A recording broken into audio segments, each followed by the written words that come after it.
तीन तिगाड़ा काम बिगाड़ा। तीन बहुओं के रवैये से सासू माँ बहुत परेशान थी। दरअसल बात ये थी कि तीनों बहुओं में किसी बात को लेकर अनबन हो गई थी। तब से ही तीनों एक दूसरे से मुंह फुलाए रहती थी। ना कोई सीधे मुंह किसी से बात करती, ना किसी का कहना मानती। पड़ोसी भी इस बात को जानते थे और जाने कैसे कैसे बातें भी करते। इसीलिए सासू माँ ने तीनों बहुओं को तुरंत अपने कमरे में बुलाया। मैं कई दिनों से देख रही हूँ, तुम तीनों अलग अलग सारे काम कर रही हो। ये सब नहीं चलेगा, तीनों को मिलकर ही काम करना पड़ेगा। सास की बात सुनकर एकदम से बड़ी बहू बोल उठती है। नहीं मम्मी जी, मैं इन दोनों के साथ कुछ नहीं कर सकती। मैं इस घर की बड़ी बहू हूँ, फिर भी ये मेरा कहना बिल्कुल भी नहीं मानती। अरे जेठानी जी, जानबूझकर मुझे डबल काम करवाती है आप, और छोटी मुझसे टेढ़े मुंह ही बात करती है। इन दोनों के बीच हमेशा सैंडविच बन जाती है मेरी, और मैं हमेशा आलू की तरह बीच में मसली जाती हूँ। मम्मी जी, इन दोनों को लगता है कि मैं छोटी हूँ तो इनके पैरों तले दब जाऊंगी, लेकिन नहीं, मेरा भी उतना ही अधिकार है जितना इन दोनों का है। बढ़िया ही दोनों मेरी चुगली करने के लिए, मुझे क्या कम समझ रखा है। तीनों बहू एक दूसरे से बहस करने लगती है और सास दोबारा ये देखकर टेंशन में आ जाती है और सबसे कहती है, चुप हो जाओ, अब से तुम तीनों सारे काम एक साथ करोगी, आंख बंद करके एक दूसरे की बात सुनोगी। तुम तीनों इस बात को गांठ बांध लो, वरना अगली छुट्टियों में तुम्हारा अपना मायके जाना कैंसिल। सास की बातें सुनकर डर के मारे तीनों हामी भर देती है। जी मम्मी जी, मैं समझ गई। हाँ मम्मी जी, जैसा आप कहें, आप जो कहेंगी मैं वही करूंगी। तीनों बहू सास की बात को गांठ बांध लेती है और वादा करती है कि अब से सारे काम वो तीनों एक साथ मिलकर ही करेंगी। ये सब देखकर सास खुश हो जाती है और वहां से चली जाती है। नीचे जाकर वो देखती है कि घर में शर्मा जी आए हुए होते हैं। सास जोर से आवाज लगाकर कहती है, अरे बहू, जरा चाय बनाकर तो लाना, शर्मा जी आए हैं। सास की बात सुनकर तीनों बहू तुरंत किचन की ओर भागती है और चाय बनाना शुरू कर देती है। मुझे तो एकदम मसाले वाली कड़क चाय पसंद है, तो हम शर्मा जी के लिए मसाले वाली चाय ही बनाएंगे। अरे नहीं दीदी, गर्मी के मौसम में मसाला चाय कौन पीता है?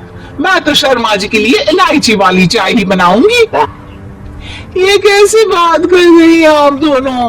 मेरी मम्मी ने सिखाया है कि मेहमान को ज्यादा दूध और शक्कर वाली चाय देनी चाहिए, वरना वो घर वालों को कंजूस समझते हैं। तो मैं तो शर्मा जी को ऐसी ही चाय दूंगी।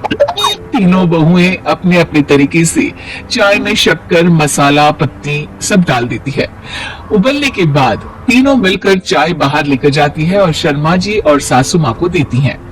चाय पीने के बाद शर्मा जी सासू माँ को देखकर शर्मा जाते हैं और शर्मिंदा महसूस करते हैं कि आखिर उन्होंने चाय पीने के लिए हामी क्यों भरी। सासू माँ भी चाय पीना शुरू करती है और कहती है, अरे बहू, ये कैसी चाय बनाई है? चाय है या मीठे दूध की बासुंदी? हाँ, चाय अच्छी नहीं लगी क्या? कोई बात नहीं, हम पराठा बनाकर लाते हैं। चलो चलो अंदर। हाँ हाँ चलो। हाँ आती हूँ मैं भी। नहीं नहीं, मेरा पेट चाय ने ही चौपट कर दिया, वही काफी है। पराठे से पोपट नहीं करवाना, मैं तो चलता हूँ। शर्मा जी चुपचाप पतली गली से निकल जाते हैं। अगले दिन सास बहुओं से कहती है, अरे बहू, जाओ जाके ऊपर के गेस्ट हाउस की सफाई कर दो। कल हमारे यहाँ मेरे दूर के रिश्तेदार आने वाले हैं, तो पूरे कमरे को चमका देना, समझी? तीनों बहू सास की बात को मानकर ऊपर सफाई करने चली जाती हैं और तीनों कमरे की सफाई चालू कर देती है। बड़ी बहू मकड़ी के जाले साफ करती है, तो बीच वाली झाड़ू लगाना और छोटी वाली सर्फ डालकर जमीन धोना शुरू कर देती है। अरे दीदी, जेठानी जी, अभी मैंने पूरी फर्श धोई और आप फिर से धूल नीचे गिरा रही हैं। और मछली जेठानी जी, आप बिना झाड़ू की धूल यहाँ छटक रही है। अरे तीनों को साफ करना है, एक साथ सफाई करते हैं ना।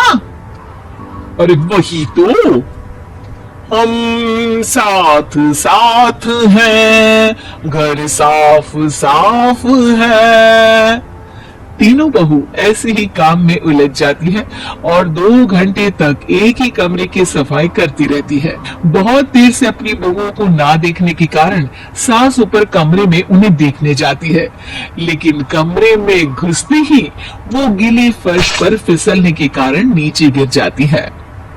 ओरी मोरी मैया, हड्डी मरोड़ के रख दी, आए मेरी तो कमर ही टूट गई रे। तीनों बहुएं सास को उठाती हैं और बिस्तर पर सुला देती है। अरे मेरे हाथ पैर दर्द कर रहे हैं, दबा दो आराम मिलेगा। हाँ जी माँ जी। अरे जी माँ जी माँ जी। और तीनों बहुएं एक साथ सास के हाथ को दबाना शुरू कर देती है। माँ की तो चीख ही निकल जाती है और नतीजा ये होता है कि सास के बचे हुए शरीर में भी दर्द उठ जाता है। हाय राम, ये क्या कर दिया तुम तीनों ने। अरे मेरी तो किस्मत ही फूटी है कि तुम जैसी बहुएं मुझे मिली। हे भगवान, पूरे शरीर में दर्द बढ़ गया है, अब तो पता नहीं कि चल भी पाऊंगी या नहीं। माफ करो, मुझे गलती हो गई मुझसे कि तुम तीनों को एक साथ काम करने के लिए बोला। सोचा था तीनों मिलकर अच्छे से काम करेगी, लेकिन बड़े बुजुर्ग सही कहते थे कि 3 ठिकाना काम बिगाड़ा। तुम लोगों ने ये बात ना आज साबित करके दिखा दी। तुम तीनों को तो समझाना यानी मानो भैंस के आगे बीन बजाना है। तुम्हें अकेले अकेले काम करना है ना, तो अब से तुम अकेले ही अपना अपना काम करो। तीनों बहुएं वहां से जाने लगती है। अरे कहाँ जा रही हो? आप ही ने तो कहा कि अपना अपना काम करो, तो मुझे मुल्तानी मिट्टी लगानी है। अरे मुझे भी तो नेल पॉलिश लगानी है। मुझे ना मेहंदी लगानी है। सास अपना सर पीट लेती है और कहती है, अरे मुझे भी लगाना है कुछ। क्या माँ जी? क्या माँ जी? क्या माँ जी? तुम्हारे घर वालों को फोन तुम्हारी हरकतें बताने के लिए। दोस्तों, हमें उम्मीद है कि आपको हमारी ये कहानी पसंद आई होगी। कृपया हमारे चैनल को सब्सक्राइब करें और सभी अपडेट्स के लिए बेल आइकन जरूर दबाएं। और हाँ, वीडियो लाइक और शेयर करना मत भूलिएगा। Bye bye.